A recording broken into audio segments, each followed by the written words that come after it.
Hello, this is Steve Bonsib from Arkana Laboratories in Little Rock, Arkansas.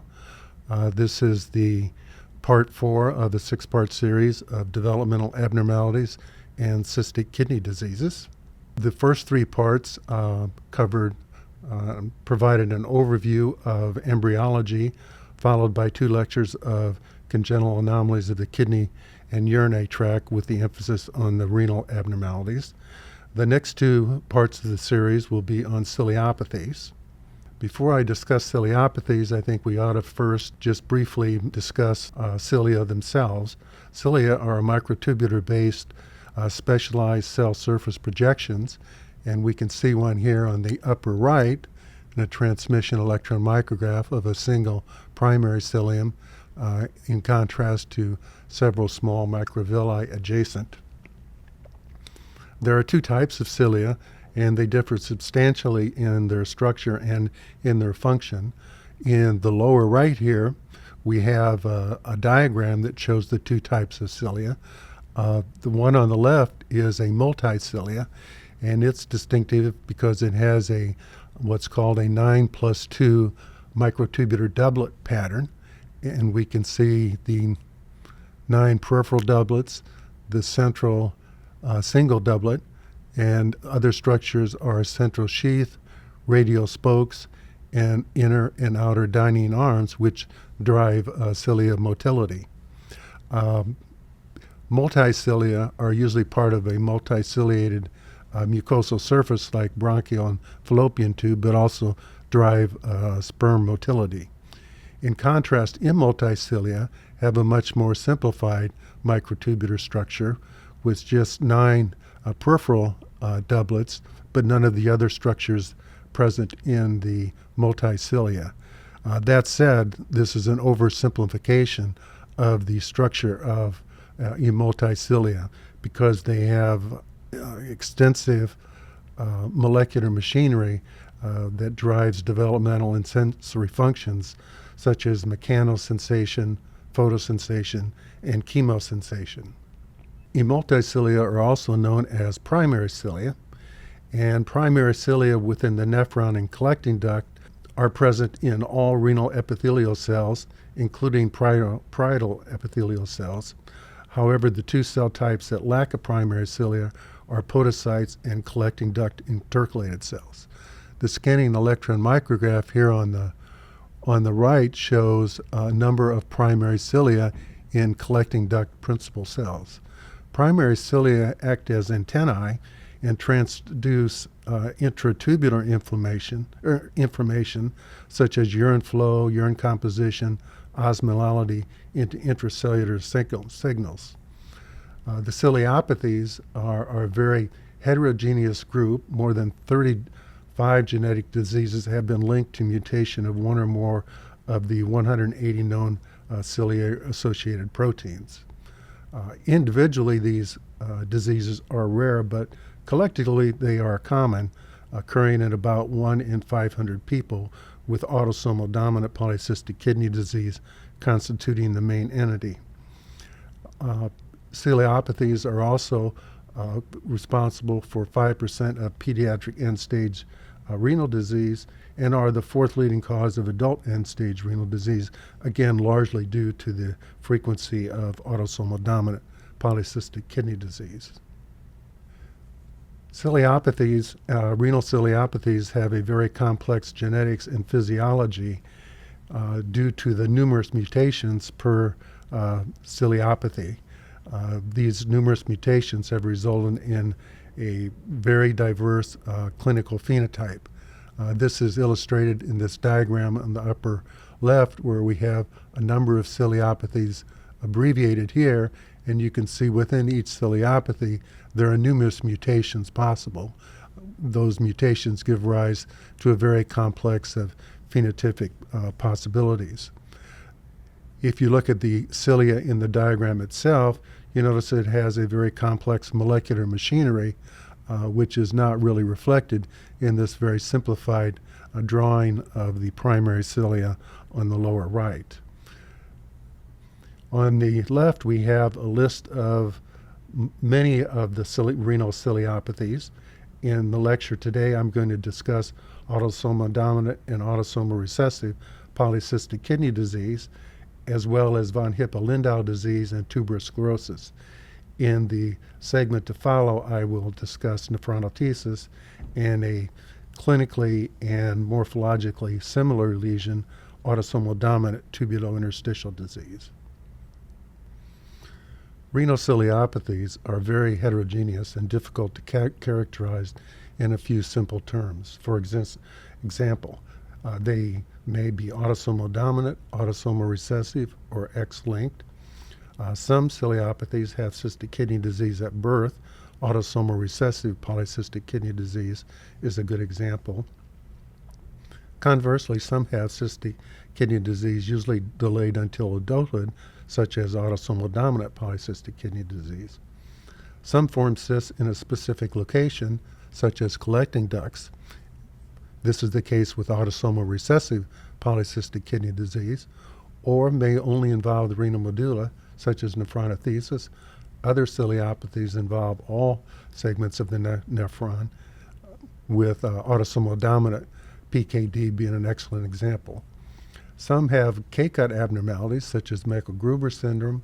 Some are primarily a tubulointerstitial disease that may develop cysts as the disease progresses, such as nephronophthisis. And all of these have numerous extrarenal phenotypes involving multiple organs as listed here.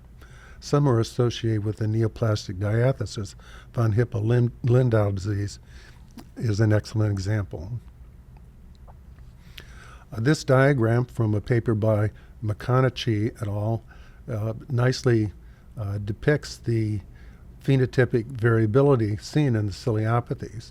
If we look at the box in the upper left, a number of ciliopathies are listed with a number beside them. And if we look at the various organ systems involved, we can see multiple ciliopathies involve multiple organ systems, although their involvement differs with the various ciliopathies. Well, let's begin with the most common ciliopathy, autosomal dominant polycystic kidney disease. It is also the most common cystic disease and the most common inherited disease of the kidney. Its incidence is usually listed as 1 in 500 to 1,000 in the United States, but it shows geographic variability. It's usually inherited with one parent affected.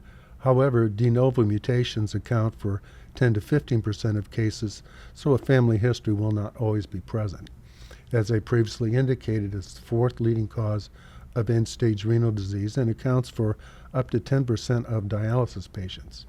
Men have a higher rate of progression than women. Infantile onset occurs in a small percentage, and even prenatal onset occurs, but is quite rare, but recurrent within families. These patients may have more than one cystogenic mutation. From a clinical perspective, although autosomal dominant polycystic kidney disease is usually regarded as an adult disease, hypertension and urine concentrating defects with hematuria often are detected in childhood. Patients can have significant acute and chronic flank pain due to cyst size and various cyst complications that include intracystic hemorrhage, infection of the cyst, and nephrolithiasis. Although end-stage renal disease occurs in 70% of patients by age 80, end-stage disease is not inevitable. And you can see listed here there are a number of extrarenal components to this disease. From a genetic perspective, there are two mutations that account for the vast majority of cases, PKD1 and PKD2, which encode for polycystin 1 and polycystin 2. As you can see, PKD1 is much more common than PKD2. That said, there are other minor mutations that are reported to show a similar renal phenotype, and they are listed there. These are only seen in a few kindreds and are quite rare. If we compare PKD1 to PKD2, PKD1 patients have earlier onset disease, usually in the third or fourth decade in contrast to PKD2, which is often delayed until the 6th or 8th decade. This is possibly related to a higher mutation rate of the second allele in PKD1. PKD1 also has more and larger cysts and a higher rate of progression to end-stage renal disease. PKD1 mutation can also occur in association with a tuberous sclerosis mutation, TSC2, because they are located adjacent on chromosome 16. And some patients have a large mutation that affects both genes. This results in the so-called PKD1 TSC2 contiguous gene syndrome, which results in very early onset of end-stage renal disease. I will discuss that when I discuss TSC at the end of this lecture.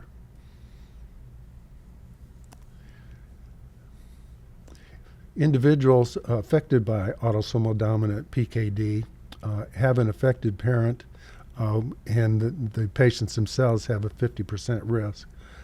Recently published are KDIGO criteria for the diagnosis of autosomal dominant PKD in the presence of a positive family history. And you can see here either ultrasound, MRI, or CT can be employed, and I've shown here the various criteria for a presumptive diagnosis of PKD based on imaging studies. However, genetic testing is often performed and is certainly necessary for equivocal cases. In terms of the way PKD affects the kidney, early on the kidney development is completely normal. Cysts gradually form in all segments of the nephron and collecting duct, and despite advanced disease showing a large number of cysts and marked renal enlargement, only 1% of nephrons are purportedly form cysts, even with advanced stage of disease.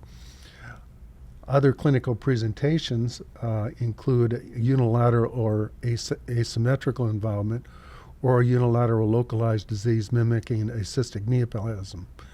This is because in some patients, a couple of adjacent nephrons can form multiple cysts in various segments, and this clustering phenomena can result in asymmetrical or localized cystic disease. Rarely, the cyst may be limited to glomeruli. This is especially common in children, resulting with so-called glomerulocystic kidney. This group of diseases will not be discussed in these lectures. Now, this is an example of very early onset of autosomal dominant PKD. This is from a 30-year-old who was involved in a motor vehicle accident, and the patient was known to have a positive family history of autosomal dominant PKD. If you look at this gross photograph in the upper right, you can see the vast majority of the kidney appears completely normal, but here we have a localized cluster of cysts and another cyst up here. So just scattered cysts. Microscopically, the renal parenchyma, as I indicated previously, is normally formed, and we have several cysts forming. These are likely localized because they are likely affecting a single nephron, but multiple segments of it. This is an example of a cystic mass presenting in an 8-year-old, also with a family history of autosomal dominant PKD. The cystic mass is shown here. You can see this is a partial nephrectomy. There is a little rim here of relatively normal appearing cortex, but most of the lesion is this cystic mass, which clinically was regarded as a cystic neoplasm. Here on the microscopic sections, we can again see normal formed renal cortex with multiple clustering of cysts. The cysts themselves are rather nondescript. They're lined by a very attenuated epithelium, and are otherwise have no distinctive features. Here's another example of early onset disease. This patient had, unfortunately, a nephrectomy for a cystic mass. The cystic mass is shown here on the right. Again, a cluster of cysts. Throughout the parenchyma adjacent to the cystic mass, scattered cysts were present, as you can see in the two left-hand images. In fact, most of the parenchyma was normal, with only a localized area of cystic transformation. This is what we're more accustomed to seeing in this disease at autopsy or nephrectomy, is a very advanced stage in which there is bilateral diffuse involvement. The kidneys themselves are massively enlarged, and the cysts vary greatly in size and affect both cortex and medulla. And as I previously indicated, although there is extensive cystic transformation, only approximately 1% of the nephrons are regarded as involved. These sections here again show advanced stage of autosomal dominant polycystic kidney disease. The cysts themselves are very nondescript with attenuated epithelium. In this image on the left, you can see multiple cysts of various sizes affecting all segments of the nephron and collecting duct. In the advanced stage, you can have intracystic hemorrhage or proteinaceous fluid accumulation, and it's not uncommon to have interstitial calcification as well. A curious finding that is seen at about 25% of autosomal dominant PKD at nephrectomy are benign papillations. If we look at the image here on the left, we can see several nondescript large cysts, and right here at the lower left, we have these benign papillations. The benign papillations consist of these papillary formations lined by a low cuboidal epithelium. The epithelium itself is very uniform in appearance.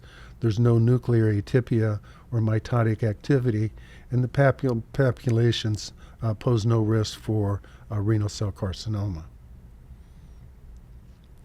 Now, in addition to kidney involvement, the liver often contains bile duct cysts. The bile duct cysts are lined by attenuated or low cuboidal epithelium, as shown here on the lower right. The epithelium itself is so attenuated that it's difficult to see very well. Usually these cysts are asymptomatic, but they can be symptomatic if they become very large or if they become infected, and some patients will develop actually fibrocystic liver disease, as shown here on the upper left. Autosomal dominant PKD is very rarely biopsied because the diagnosis is usually apparent. However, I've seen a couple of biopsies in these patients.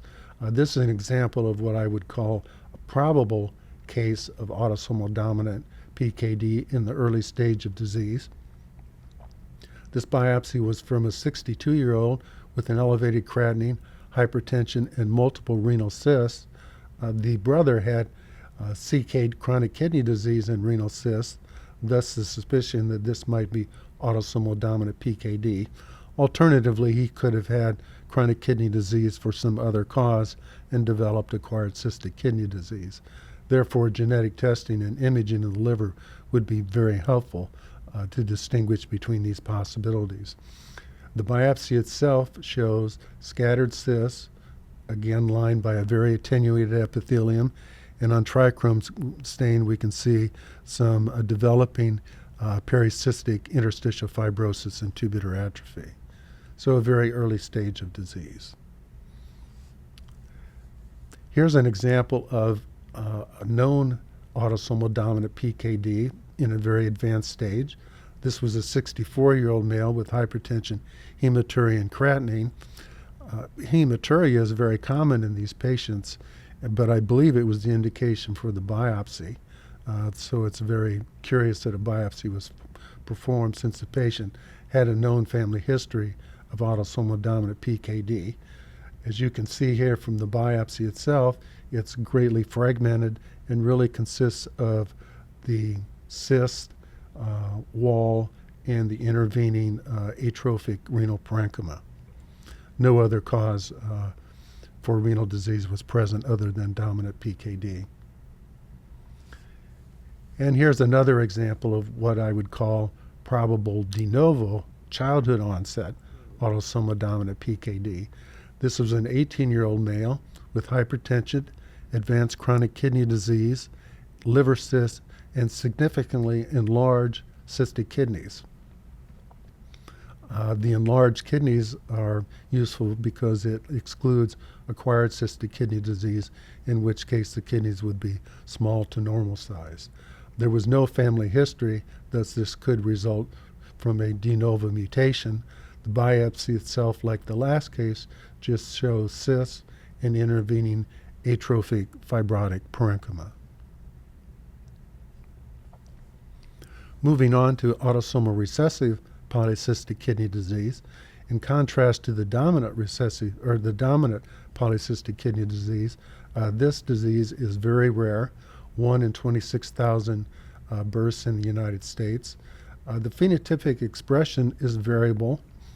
Neonatal disease, which is lethal and occurs in about 30 to 50% of patients.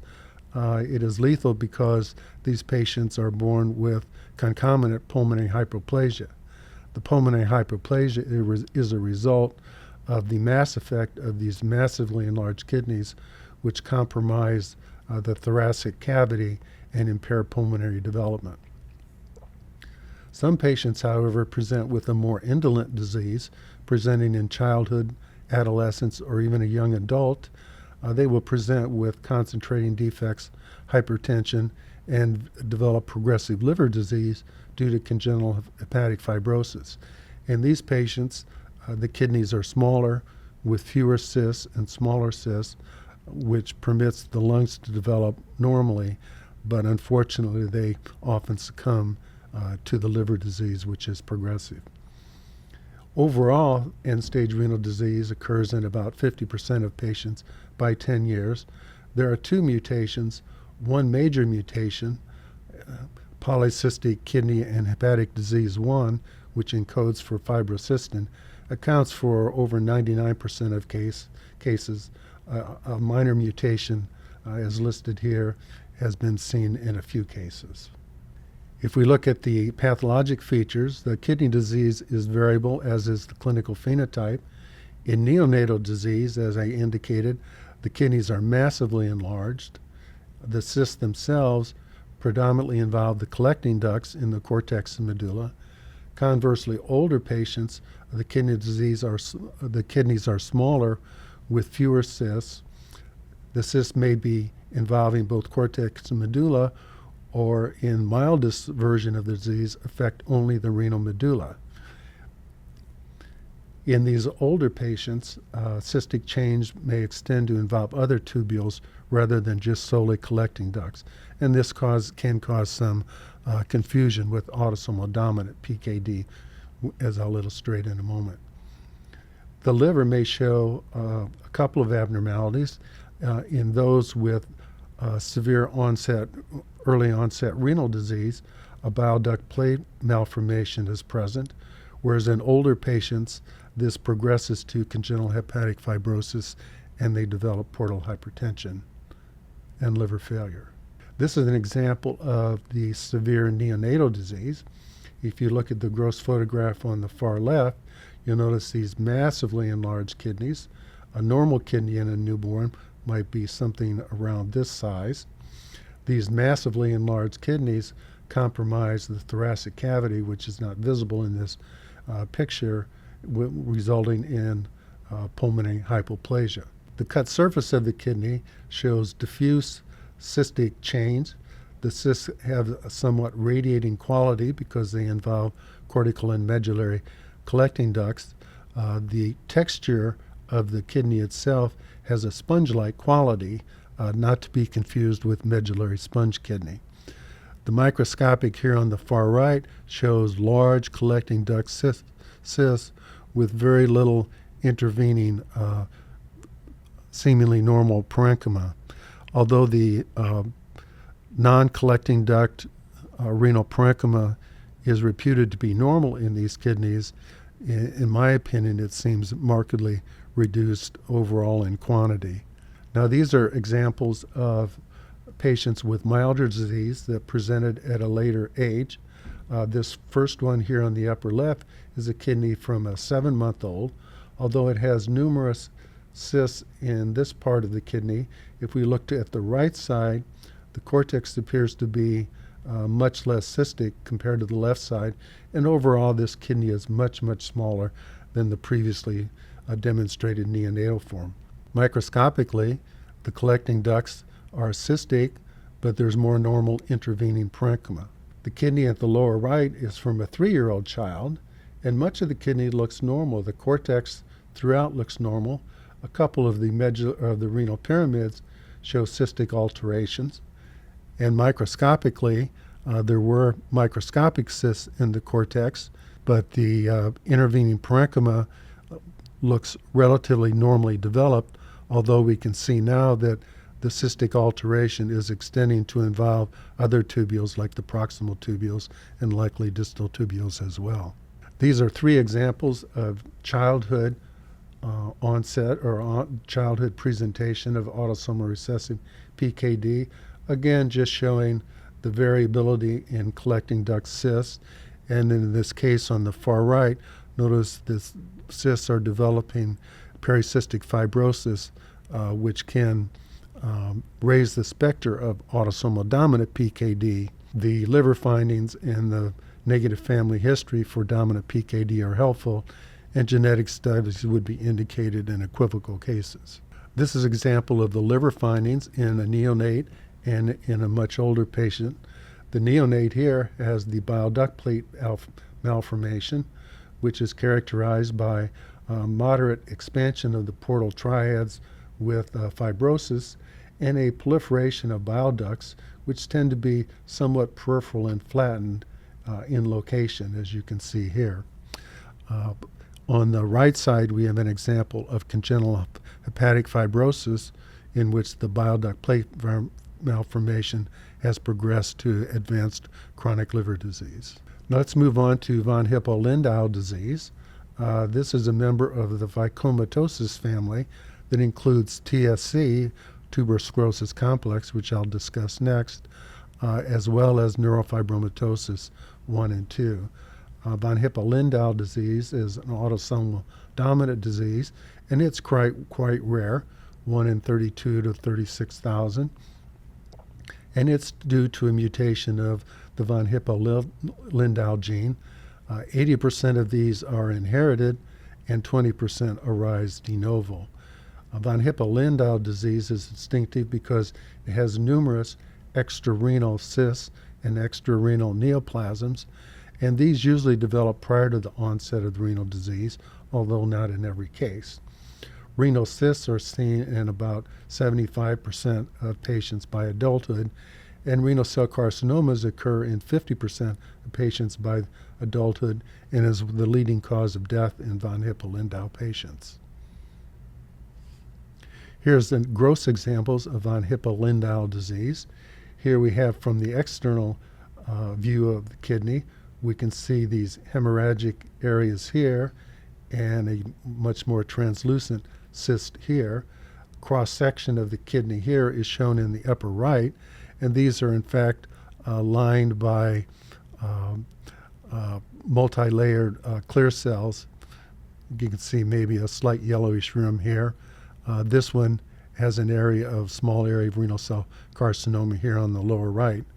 This is a second case of von Hippel-Lindau disease, again with multiple renal cysts, and then a cystic renal cell carcinoma with a mural nodule of clear cell renal cell carcinoma.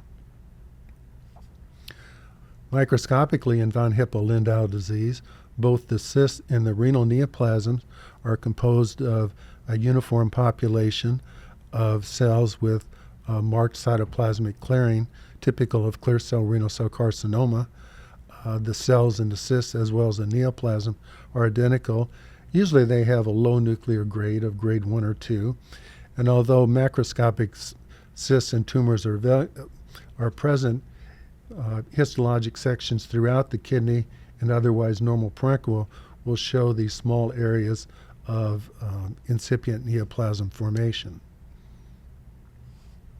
This is an example of von Hippel-Lindau disease I saw a number of years ago. This was a 35-year-old female.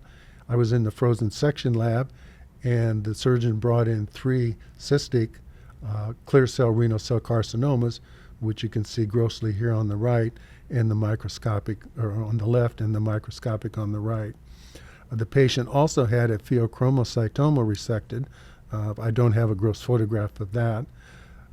Based on the combination of pheochromocytoma and multifocal clear cell renal cell carcinomas, I suggested the possibility the patient may have von Hippel-Lindau disease, and this was subsequently confirmed on genetic testing. The final entity I'd like to discuss is tuberous sclerosis complex. It's a relatively common disease, 1 in 6 to 10,000. 2 mutations are responsible for this disease, TSC1 and TSC2, that encode for hamartin and tuberin respectively. Renal involvement occurs in 30 to 40% of children, and the renal involvement includes angiomyolipomas, which are most common, renal cysts, and renal cell carcinoma occurs in about 2 to 4%, which can develop in childhood. And as I previously indicated in discussion of PKD, autosomal dominant PKD, that there is a contiguous gene syndrome that occurs in about 2% of TSC patients. The clinical diagnosis for TSC involves the identification of 2 major features or 1 major feature, which in the kidney are multifocal angiomyolipomas, and 2 or more minor features, which in the kidney are multiple renal cysts. And this is shown here in this table where tuberous sclerosis complex, the major and minor features are indicated. And living up to the name complex, we can see there are numerous major features, with renal multifocal angiomyolipoma being one, and there are multiple minor features with multiple renal cysts listed as well. This is an example of a nephrectomy in a tuberous sclerosis in 2 tuberous sclerosis patients showing multifocal angiomyolipoma. This kidney is massively replaced by a very large one here.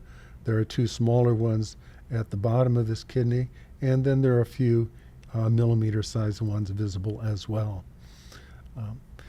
The kidney, the lower left, shows a common complication that occurs with angiomyolipomas, namely perinephric hemorrhage, leading to nephrectomy in this case. Again, we have a large angiomyolipoma here and here, as well as multiple smaller ones throughout the kidney. Microscopically, the angiomyolipomas can show the typical triphasic pattern, as we see in the lower right, with abnormal arteries, myoid cells, and lipoid cells, but sometimes they'll can have a lipoid cell predominance or a myoid cell predominant lesion. Now, angiomyolipomas, microscopic ones, are occasionally seen in kidney biopsies, and they can be myoid predominant, as we see here on the left, or lipoid cell predominant on the right. An occasional angiomyolipoma biopsy is not an indication of TSC, although certainly that would merit some initial consideration. If one looks carefully at autopsy kidneys, approximately 25% of autopsy kidneys will have angiomyolipomas. Tuberous sclerosis can also form cysts and ectatic tubules, and both the cysts and ectatic tubules are often lined by a very distinctive epithelium. It's very eosinophilic. The cells are enlarged. There's nuclear enlargement and prominent nucleoli. A number of renal cell carcinomas occur in 2% of patients of renal cell carcinoma. There are 3 main types identified: clear cell renal cell carcinoma with angiomyomatous stroma, which is shown here in the lower left. We can see the clear cell component and the leiomyomatous component. A second tumor that was originally described only in tuberous sclerosis patients, but now we know occurs sporadically as well, is the tumor called eosinophilic solid and cystic renal cell carcinoma. This is shown here on the right. Both of these renal cell carcinomas have mutations of TSC1 and 2, as well as mTOR mutations. And the third tumor seen is chromophobe cell carcinoma, which I have not illustrated here. As I indicated, 2% patients will develop a continuous gene syndrome involving PKD1. This results in early onset end-stage renal disease in neonates or young adults. The pathology can resemble very closely autosomal dominant PKD, and here's a gross example here on the upper right, in which we have numerous large cysts transforming all of the renal parenchyma, resulting in marked renal enlargement. And microscopically here at the bottom, this would be is indistinguishable from autosomal dominant PKD, nondescript cysts, fibrotic stroma, calcification, and proteinaceous accumulation within the cyst walls. Sometimes, however, more TSC-related findings are present, and here is an example of that. This was a 35-year-old with end-stage polycystic kidneys due to the contiguous gene syndrome. In this kidney, we can see numerous cysts that have transformed the parenchyma. There's lipomatous hypertrophy of the renal sinus. There's an angiomyolipoma here. The angiomyolipoma had the typical triphasic appearance, and the cysts themselves were aligned again by this distinctive, very eosinophilic, enlarged epithelium. Well, that concludes part one of ciliopathies. I hope you will tune in for part two, when I will discuss nephronothesis and a similar appearing and clinically similar lesion, autosomal dominant tubulointerstitial disease.